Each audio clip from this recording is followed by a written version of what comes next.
Tell you one thing about the summer of 1964. I'm going to remember it for a long time with many happy memories of travels about the United States, Canada, and Hawaii.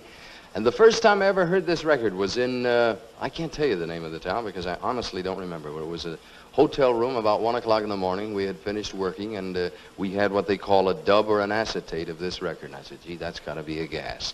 And the man who made it played it for me, and he's here to perform it today. This one's called Rhythm. Ladies and gentlemen, this is Major Lance.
Major, nice to see you. Come sit down, won't you?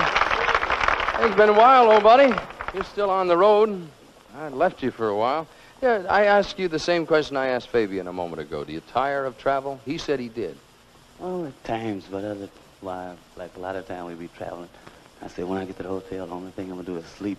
Once we get there, all of us start having a ball and forget all about it. Well, you know, this is the one man I know who has inexhaustible energy. A little bit of which I guess comes from the fact that you were a boxer once, were you not?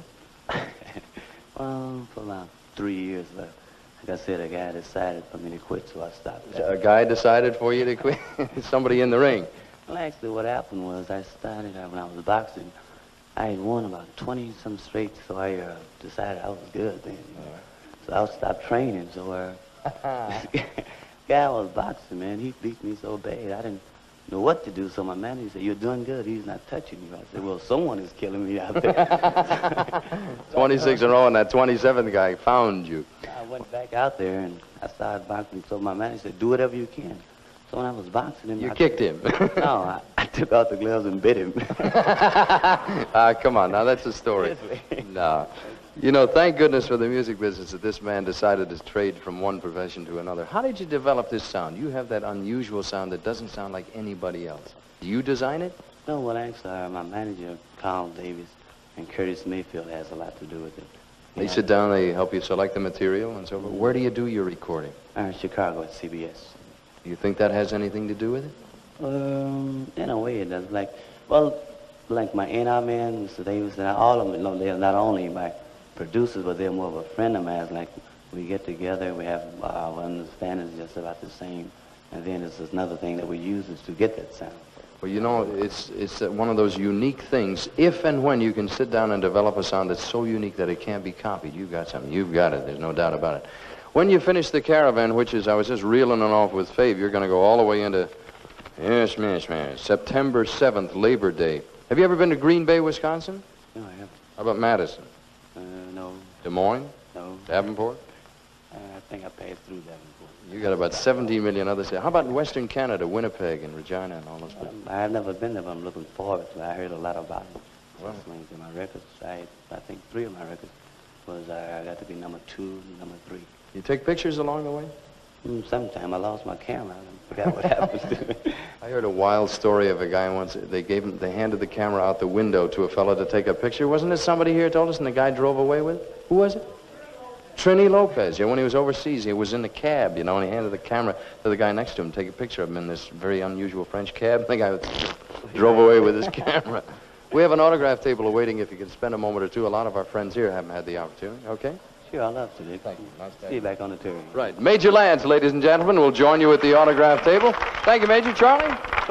Yes, Dick, I just want to remind you once again, the next week we'll have the Standells and Irma Thomas. Now here's Dick with a message from the Parker Pen Company.